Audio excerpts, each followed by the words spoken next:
Well, there you are. Again, Charlie Greer Podcast. I do this every day. Today, so my BC Powder commercial gig. Oh, before I do, please like, share, and subscribe. If you want to support the channel, the information is in the description from a Cash App. My handle is Charlie Greer Podcast. All one thing, just smushed together. Charlie Greer Podcast, Cash App, and Zelle. That's my email. You know what? I've never gotten anything on Zelle. Who knows? Anyway, it's all in the description.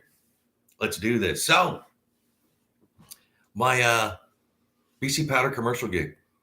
So let me do some backstory on this. So I moved to St. Louis in '94.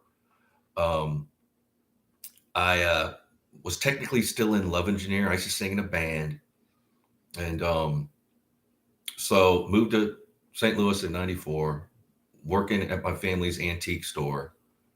Um, and I'd studied theater and art at Parkland College in Champaign, Illinois, and the reason I didn't continue that is because my band popped off. Love Engineer was like, hey, so I had to pick one or the other. Um, and I've been in theater since I was like maybe seventh or eighth grade. Pardon me. I love acting. I'm pretty much retired now, but so moved to St. Louis. Wanted to, I was burnt out as far as like the band and being a band dude. You know what I mean? Like just gigging. And I'd already done in '93, I did over 150 gigs that year.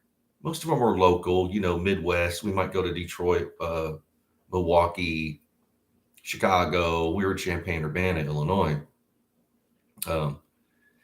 Thrill was gone. You know what I mean? At first, you love to be in the van and the band and this, that. And it's just like, oh my God, I don't want to get back in the van. So I wanted to go back to my art and theater. And so I was in St. Louis searching around, like, where can I study? And people were saying, hey, consider a Center of Contemporary Arts. It's pricey, but it's in St. Louis. That's that's the best, the most prestigious. This, that, and that. I was looking around and I found a class, acting for the camera, taught by Carrie Hauk. She's an actress. She was an actress. Then she was an agent and a teacher. She taught it. And it was pricey for the time, but hey, I'm going to do it. So I signed up. I get there, and of course, the first day, I think it was like an 8-week course. I think you went once or twice a week for like 2 months, 8 weeks, something like that. Well, it's packed. It's packed. And how she taught was pretty cool. She had a camera set up, the TV, a monitor, and that's all we would do. She wouldn't even watch you. She'd be looking at the monitor because that's the most important thing. So you got to see how you look on camera. So you show up the first day. By midway through this class, it wasn't, say if we started with like 40 people, it was down to like 20 people. Like half the class had quit. And she would give us commercials. I can't help it. I like the snack. It was basically commercial, and how to audition. See, Carrie taught me a lot. You can be a great actor, but then you also have to audition. That process, which is nerve-wracking. You might have to sit in a lobby with like a bunch of people, especially if you're in Los Angeles. These lobbies are huge and it's loud and everybody's trying to talk to you. And she gave me some good advice. She's like, pull away, always kind of stand alone, be your own person, do the James Dean where you're kind of mysterious. That she was right. Because people were like, hey, what are you here for? What are you here for? And most of the time, if you're the right guy, you're there for the same part. They were like, oh yeah. Granted, I've met friends on auditions. I've got invited to parties. I've done everything you could think of, but you want to keep it cool and you don't want to get too rowdy. They're like, hey, get out of here. If you start, because people are nervous, they'll do things that they usually wouldn't do. They drink a ton of coffee. They're actors, so they're already talking like cackling, peacocking around. So Carrie said that we knew she was an agent or she represented actors. She could get you auditions. She said that in the class. So,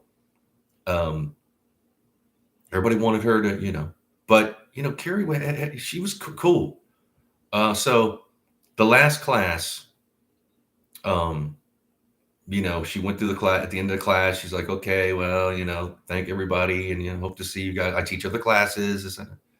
And then she goes, oh, I want Charles Greer and this other woman to stay behind. And we're just like, what? So everybody's leaving and we're looking around like, and this woman was, I think, a lawyer. And she wanted to learn this act to be, because she was like a prosecutor. So she needed to get over the fear of speaking in pub. It was smart for her to take an acting class. And she was really good. At first, she was kind of nervous, but man, by the end of the 8 weeks, she had turned it around. And I'd already, studied theater. I'd been to a college level theater course, junior college, I should say. And so she said, hey, stay back. And everybody was gone. She's like, look, I want to represent you guys. You're the best in the class. The camera likes you guys the best. I was like, camera likes us the best. Hey, thanks, camera. And she's like, so, sign this paper here. Or it might have been the next day, like, we're going to meet for coffee. You got to sign, you know what I mean? You sign up with her. There was 2 agencies in town, and she was like, I recommend not going with them, stick with me and independent. She was right.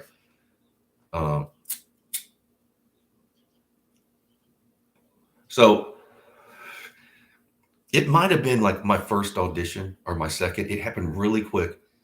She called me, hey, there's a BC Powder commercial, but it's spec, meaning how they do these on spec. It's like speculation that it might get picked up. Anyway, so she's like, look, it's being shot in the downtown, like the old train station mall or whatever, kind of cool, hip, big mall in St. Louis. And she told me, she's like, look, you're supposed to be a real person. They're supposed to be like talking to people off the street, but it isn't. It's scripted. You got to come pick up the line, whatever. But I want you to, dress like a trucker. You're supposed to be a trucker. She's like, go get some rags and put it in your pocket. Like, they show up like you're looking. And that's all she told me. I thought it was just going to be me. I get there and there's like a line of 10 dudes. I'm like, what? You have to wait your turn. And it was spec. So I waited my turn, and they, after you went up there and you had to run your lines. And there was a guy at the time, he did a lot of commercials. I forgot his name, but he was cool. Hey, we're here in St. Louis, and the lines were stupid. Like, it works fast, and I dressed like I was a trucker. At the end, I remember I had to sign some paperwork. They gave me a $50 bill, like cash, and then a box of BC Powder. And BC Powder, let me explain what this is. It's a headache remedy. Basically, it's crushed aspirin and caffeine. It'll give you a little pick-me-up, and it's in a powder. It's in a wax little thing. You put it in water and drink it. It looks like drugs. It looks like something packaged up. Maybe, I don't know if they sell it nationally, but maybe it's a Midwest thing. I don't know. I still see it, though. I'd never done BC Powder. Matter of fact, it's pretty good. If you're hungover or you're. So they gave me a box of BC Powder, $50. And we'll get a hold of you if we use your footage, and then you'll get residuals if it even gets picked up. Again, it's on speculation. We're shooting this spec commercial and then trying to sell it. It's weird how they. Anywho's it. After the day done, I called Carrie because I actually had to work the rest of the day. I went back to the store. My family, you ain't gonna have a day out, So went back to call Carrie. She's like, yeah, hang in there. You could get picked up. That night, I went to Mekong upstairs on Grand in St. Louis, one of my favorite bars, and had some beer. Everybody knew I was on this, and I brought that box of BC Powder and gave them out to everybody because the place was packed. You're gonna need this in the morning, kind of thing. And then nothing. I didn't hear anything for like maybe 2 months. I got sent on other auditions where I didn't get it. One time I showed up and they're like, "So, how long you been juggling?" I'm like, juggling? Well, yeah, you're auditioning for. You're the juggler, aren't you? And Carrie didn't tell me, or they didn't tell her. Like, again, a lot of communication breakdown. Later on, when I talked to her, she's like, they didn't tell me about juggling. They said send some actors that you know. So they're like, yeah, you got to juggle 3 cans of Campbell soup with the wrappers on. I go, I've never juggled. They're like, what? So, you know, we'll try. You know, and man, I busted that. They were all dented. They were mad. They're like, just go. You know. So I didn't get the juggling commercial,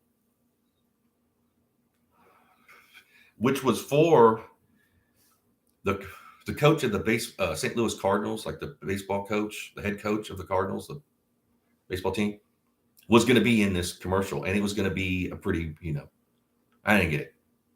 They finally figured out that they needed a juggler. They hired a juggler. I saw the commercial later. That's another thing. You audition for the things you don't get, and then you'll see them like, oh, I auditioned for that. So then I literally get like a letter and a call from Carrie, like, hey, you got picked for this BC Powder. They're going to use your um, footage. So this is before email and stuff and DocuSign and everything. So they sent me a package, you know, sign this. I signed it, mail it back. They had like you know, they just sent it was already stamped, like a self-stamped envelope. You know, you just sign the paperwork, put it in there, seal it, mail it out, you know. And within like a week or so, I got my first residual check. And then I started seeing the commercial. Like it was running like crazy. And everybody's seeing it. Like it was ran like in the Midwest. It wasn't a national commercial. We're here in St. Louis, the BC Powder, like the arches in the background, you know.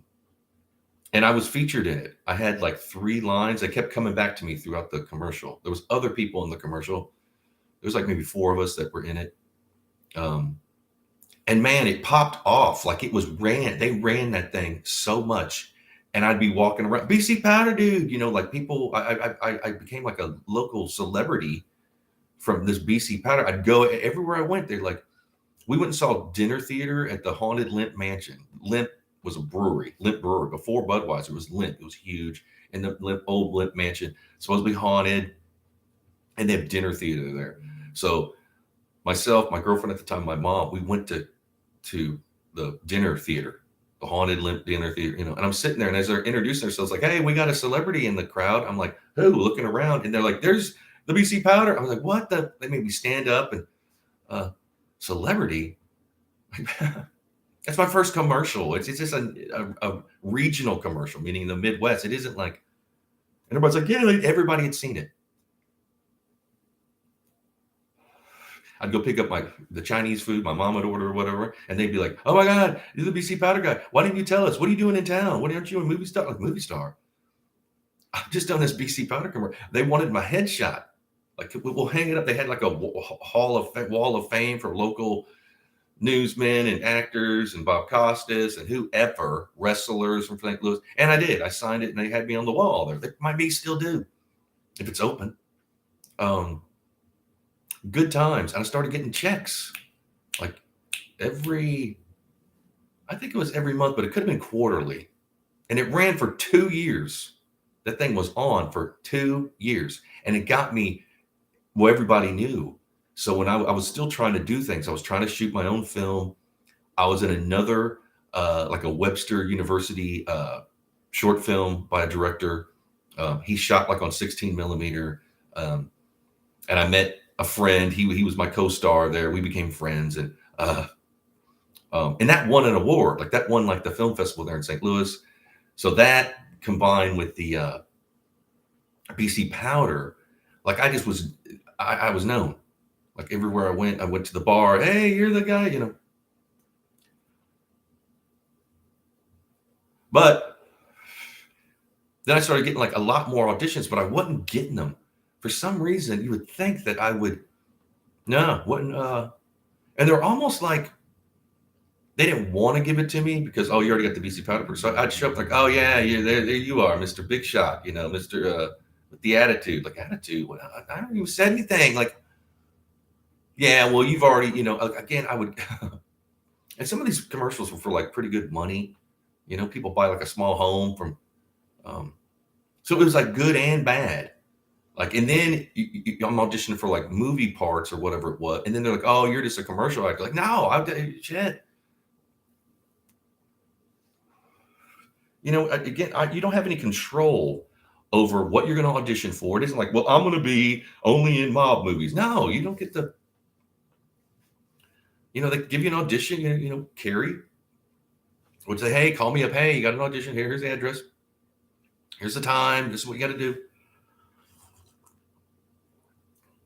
I just wasn't getting them.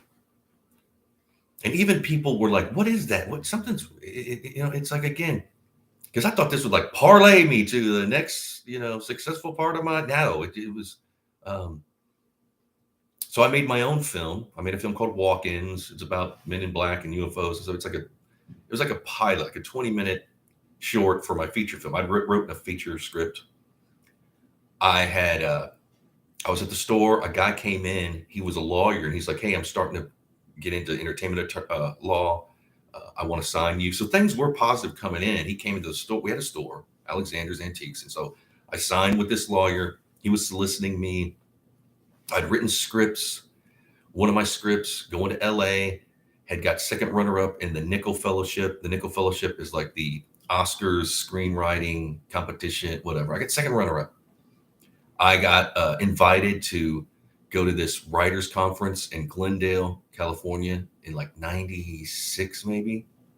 And since I'd gotten second runner-up in the Nickel Fellowship, I had got the opportunity to pitch to Gail Ann Hurd, who's a producer, big, powerful. She'd done Terminator. She's done The Walking Dead. She's done all kinds of, and I got to spend like a week. And I was, it was a private event. Like I was staying at the Red Lion in Glendale, which is now like the Hilton. Had a nice room in the ball. It was multiple ballrooms in this place, and they had all kinds of speakers and this, that, and the other. And I got to participate in some things. And they introduced me. Hey, this is the guy. But that was dog eat dog. I'd never been to California. Technically, Glendale it's LA, but it's not like proper LA. It's not like Hollywood. It's Glendale. Which I didn't know. It looked like, we're in the hills were there. Hey, and I didn't have a car. I was stuck at this hotel, but I met some writers and directors, and they'd drive me around. They took me to Hollywood and this, that, and the other. But when I was there, I got to pitch to Gail Ann Hurd. And man, she schooled me right off the bat. Like the day it was the morning of, pitching to her. I go in and there's a lobby there, and there's like a hall with offices, and the people that were, that were arranging this were all in a huff. They were like, oh my God, she's in one of those moods, man. Oh shit. I don't know. I'd be careful. And I'm like, oh yeah, I'm Charles Greer, we'll sign in here, wait. And they're just like, husband, like, oh my God, is she going to fire or something? And then I saw her and just how she was acting in it. And I'd seen this in life, but and heard about it in LA where people were just on a rampage for some reason. I don't know, hungover, whatever she was. But she's Gail Ann Hurd. She's like a powerful person. And so I'm waiting, man. They made me wait like an hour, and I could hear her yelling at people. I'm like, fuck me. So I get to go in there, and I had my script. I go in, it's just her and I, and she's like got her head down, she's doing something, and she's like, sit down, give me your script, hand it to her. This is what she did. She grabbed it, flipped it upside down, filtered through, like, stopped, opened it, look at and then she threw it back to me. She's like, this isn't written on Final Draft 1.0, whatever. I go, no, I use a word processor. I don't have a, But no, I'm not going to do that. That's she. Don't you even want to know? But can I give you like the elevator pitch? Elevator pitch is like a 2-minute pitch of the. No, she's like, no, I don't want to deal with anybody that doesn't. It was formatted correctly. I didn't get a chance, and she railed on me, like, I don't care if you did get second runner-up in the Nickel Fellowship. Nah, and you're from St. Louis, everything. I couldn't have said anything right. I just sat there and take it, And sometimes in a situation, it's best just to take it. Like, don't try to, well, I gotta see you. Nah, just, nothing I could do. I didn't want to get in an argument. I felt kind of crushed. I was like, oh my God, this is like an opportunity to pitch a real. Now she wasn't having any of it. And then she literally, I walked out, she was behind, just, I'll say I've never seen anybody on a rampage like that. It's as far as intense as it was, which I thought it was going to be like harmonious, happy, friendly, creative. None of that.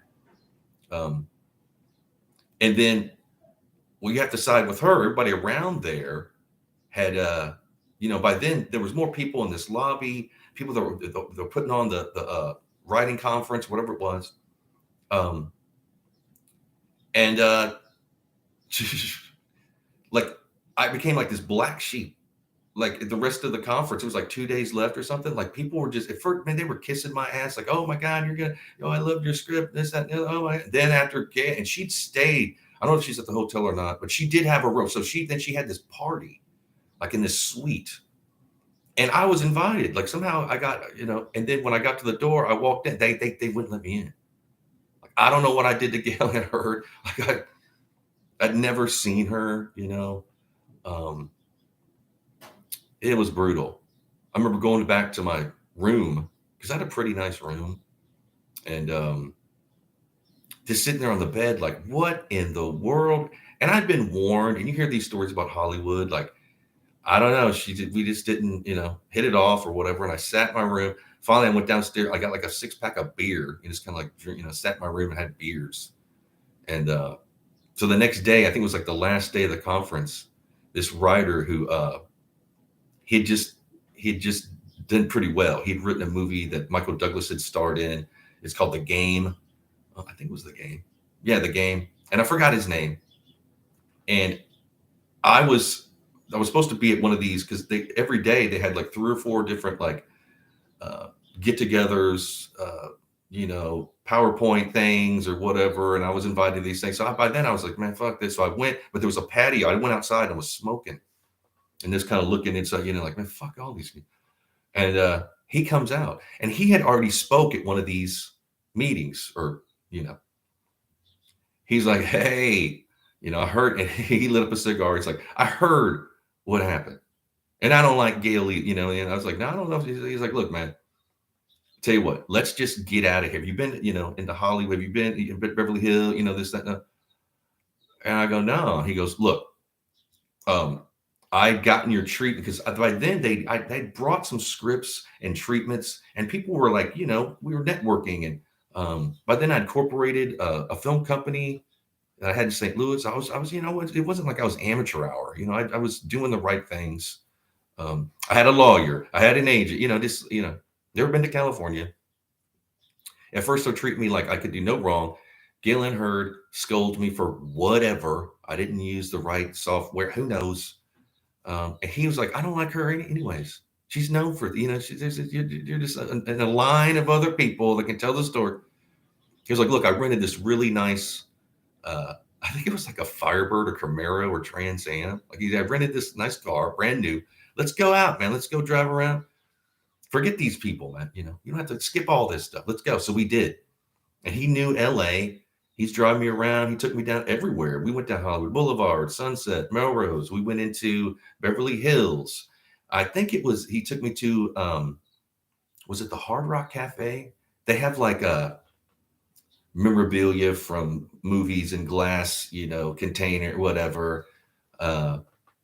Pretty cool. And he actually took me to drinks and bought me dinner. Like he was cool. And we walked around. It's kind of like a museum where all this cool stuff. My favorite thing, they had the little monkey that claps with the symbols from Rebel Without a Cause, like in a glass container. And this old thing had been around. I mean, shit, they shot that film in like the 50s. So this thing was like barely together. Because they also had like that to me, that was the coolest to see something that James Dean had held. Like, oh, name James Dean, the monkey from Rebel Without a Cause. Yes. And he kind of, because I was kind of down in the dumps. Like I had high hopes to now. He's just like, and he even told me, he was like, look, get used to that. Don't believe any of this hype. And I was like, well, I got all the stack of cards and people like, no, none of these people are ever going to contact you again.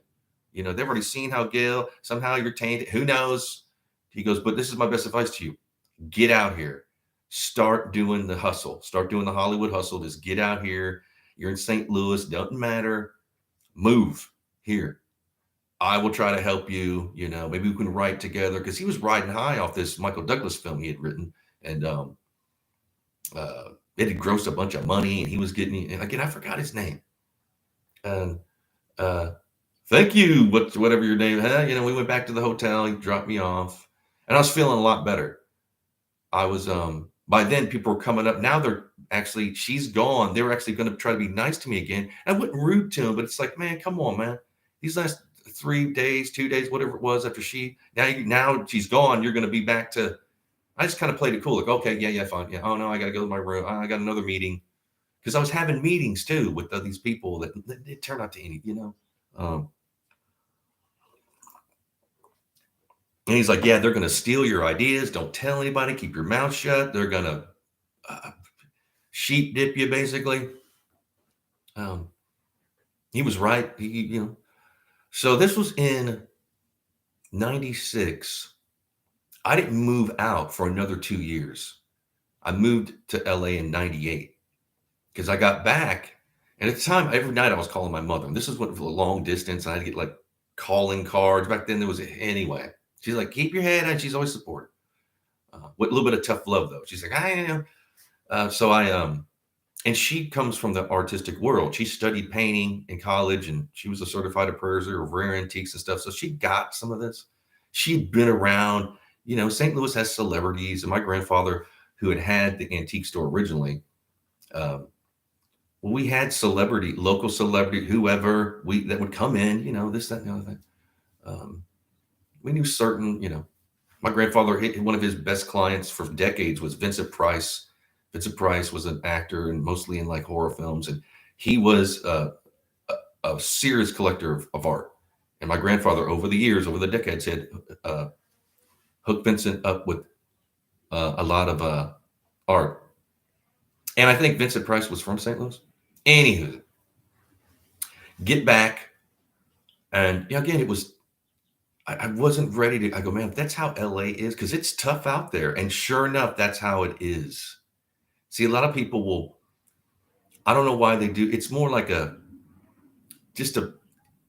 so there's competition. And one of the ways they'll kind of bring you down is first act like they'll snooker you in. First act like, oh yeah, we're interested, whatever. And then just cut your head off verbally. So it kind of brings you down so they can succeed. A lot of that. They're not physically going to do anything to you. They're not going to harm you as far as your mind. They're going to put and I learned that right off the bat. Like, again, the first time I went out there, Galen Hurd, for whatever reason, I found out later that the script that she was interested in didn't do well, and these people didn't go anywhere, whatever. Never got to see Galen Hurd again. Never got to pitch. Once I got out there in 98, I met a sea of people who were scared of her or had some dealings with her. Again, she might be a good person. She just might be like a really ruthless business person. I don't know if she had read the treatment or whatever. I'm sure she had to, because everybody had the treatment around there,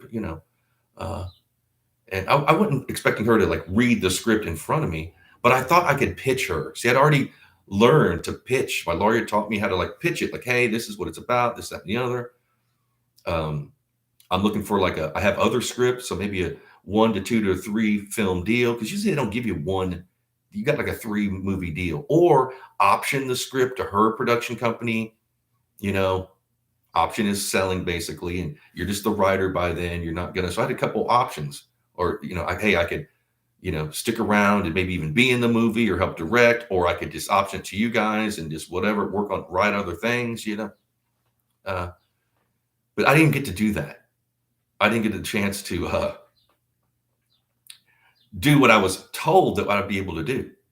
I didn't think that I was just going to be like basically thrown to the wolves, but in hindsight, that got me prepared for the jungle, the wilderness that is Hollywood, California, just like this very competitive, vicious industry, but I started second guessing, like, should I even, and I actually stopped writing. I got more into my acting, my painting, my bands, because I didn't want to deal, again, I couldn't afford a lot of lawyers. A lot of times, if I had a lawyer, it was pro bono or on whatever. I wasn't paying them. Sometimes I would if I'd had something looked over, but and I just focused on the scripts I'd already written. I didn't want to deal with the and my book. I wrote my book. I actually ran to the Madman. You can go get it on Amazon. Charlie Greer ran to the Madman. I own the movie rights to that. I'm surprised I haven't optioned that either. It's just that things are tough, and I'm owed money for my book. I've sold a ton of copies of my book. Never been paid. It's been 20 years since my book's been out. Be forewarned that I guess if you're from an entertainment family, or you got like rich parents that can oh yeah, see, um, but it's not what you think. A lot of times that's nothing to do with your talent either. They don't care if you're. A lot of times if you're naive and they'll just want to be able to steal it from you. I guess, who knows? But I got schooled again. Sometimes it's the price of an education. She schooled me. So by the time I went back out there, I wasn't as, I wouldn't like, hey, here, none of that. No, no, no. You got to get your alligator skin on, and you got to, let it roll off your back. Again, these people will come at you sometimes with friendly faces and, oh yeah, you're going to do great, whatever. And then just, it's what it is. Again, I'm grateful to have that experience. I had a great time. Got to stay at the Red Lion and eat a great food, and again, meet people. And again, this competitiveness comes with smiles and, oh yeah, we want you. Now they don't want you doing any better than them. Again, it's the crab bucket theory, where they'll just pull you back down in the bucket. That's what life is, man. You gotta roll with it. Yeah, price of an education. Again, please like, share, and subscribe. That's the best way you can support the channel. Share it on Instagram or Twitter or Facebook. Who knows? Just tell somebody. If you do want to support the channel, the information is in the description for Cash App. My handle is charliegreerpodcast. I'd appreciate it. And for Zelle, it's my email. All that's in the description. And I do this every day for now, anyway. But I love y'all. Be blessed. Cheers.